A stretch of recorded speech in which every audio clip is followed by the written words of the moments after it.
for our continued reading of the Bible through the year 2025 from the English Standard Version of the Bible by Crossways Publishing, a division of Good News Publishing of Wheaton, Illinois. A reading of the book of Genesis, chapters 20 and 21, followed by Psalm 15.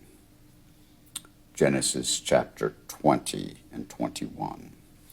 From there, Abraham journeyed toward the territory of the Negev and lived between Kadesh and Shur. And he sojourned in Gerar. And Abraham said of Sarah his wife, "She is my sister." And Abimelech, king of Gerar, sent and took Sarah. But God came to Abimelech in a dream by night and said to him, "Behold, you are a dead man because of the woman whom you have taken, for she is a man's wife." Now Abimelech had not approached her, so he said, "Lord, will you kill an innocent people? Did he not himself say to me, 'She is my sister'?" And she herself said, "He is my brother. In the integrity of my heart and in the innocence of my hands I have done this." Then God said to him in the dream, "Yes, I know that you have done this in the integrity of your heart, and it was I who kept you from sinning against me. Therefore I did not let you touch her. Now then return the man's wife, for he is a prophet, so that he may pray for you, and you shall live. But if you do not return her, know that you shall surely die, you and all who are yours."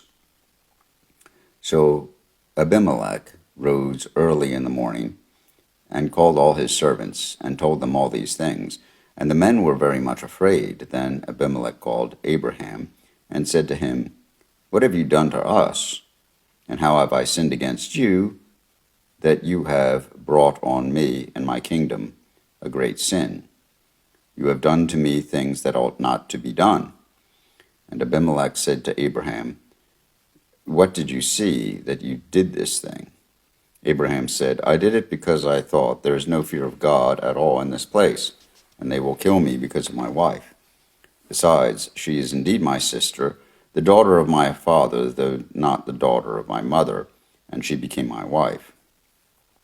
And when God caused me to wander from my father's house, I said to her, 'This is the kindness you must do to me at every place to which we come. Say of me, he is my brother.' Then Abimelech took sheep and oxen and male servants and female servants, and gave them to Abraham, and returned Sarah his wife to him. And Abimelech said, 'Behold, my land is before you. Dwell where it pleases you.' To Sarah he said, 'Behold, I have given your brother 1,000 pieces of silver. It is a sign of your innocence in the eyes of all who are with you, and before everyone you are vindicated.' Then Abraham prayed to God, and God healed Abimelech, and also healed his wife and female slaves, so that they bore children. For the Lord had closed all the wombs of the house of Abimelech because of Sarah, Abraham's wife. The Lord visited Sarah as he had said, and the Lord did to Sarah as he had promised. And Sarah conceived and bore Abraham a son in his old age, at the time of which God had spoken to him. Abraham called the name of his son who was born to him, whom Sarah bore him, Isaac. And Abraham circumcised his son Isaac when he was 8 days old, as God had commanded him. Abraham was 100 years old when his son Isaac was born to him. And Sarah said, "God has made laughter for me. Everyone who hears will laugh over me." And she said, "Who would have said to Abraham that Sarah would nurse children? Yet I have borne him a son in his old age." And the child grew and was weaned. And Abraham made a great feast on the day that Isaac was weaned. But Sarah saw the son of Hagar the Egyptian, whom she had borne to Abraham, laughing. So she said to Abraham, "Cast out this slave woman with her son, for the son of this slave woman shall not be heir with my son Isaac." And the very thing was displeasing to Abraham on account of his son. But God said to Abraham, "Be not displeased because of the boy and because of your slave woman. Whatever Sarah says to you, do as she tells you, for through Isaac shall your offspring be named." And I will make a nation of the son of the slave woman also, because he is your offspring. So Abraham rose early in the morning and took bread and a skin of water and gave it to Hagar, putting it on her shoulder along with the child, and sent her away. And she departed and wandered in the wilderness of Beersheba. When the water in the skin was gone, she put the child under one of the bushes. Then she went and sat down opposite him a good way off, about the distance of a bow shot, for she said, "Let me not look on the death of the child." And as she sat opposite him, she lifted up her voice and wept. And God heard the voice of the boy, and the angel of God called to Hagar from heaven and said to her, "What troubles you, Hagar? Fear not, for God has heard the voice of the boy where he is. Up, lift up the boy and hold him fast with your hand, for I will make him into a great nation."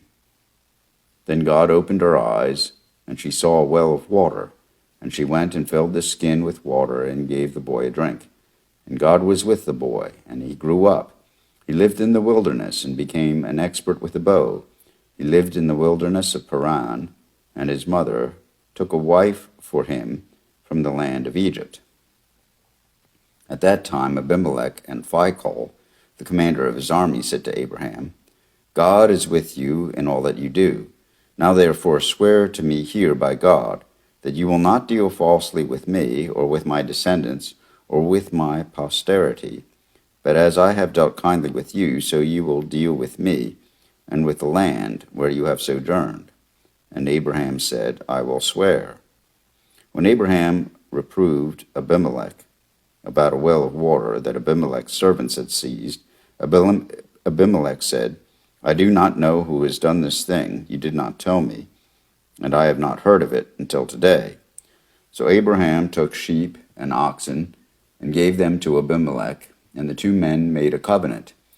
Abraham set 7 ewe lambs of the flock apart, and Abimelech said to Abraham, "What is the meaning of these 7 ewe lambs that you have set apart?" He said, "These 7 ewe lambs you will take from my hand, this may be a witness for me that I dug this well." Therefore that place was called Beersheba, because there both of them swore an oath. So they made a covenant at Beersheba. Then Abimelech and Phicol, the commander of his army, rose up and returned to the land of the Philistines.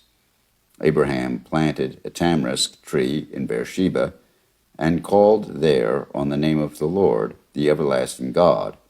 And Abraham sojourned many days in the land of the Philistines. Here ends the reading of Genesis chapters 20 and 21. Psalm 15. O Lord, who shall sojourn in your tent? Who shall dwell on your holy hill?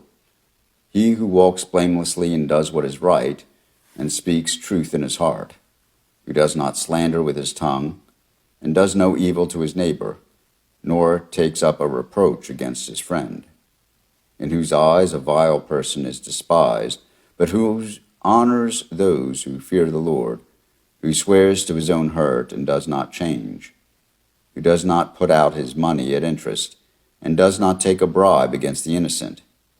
He who does these things shall never be moved.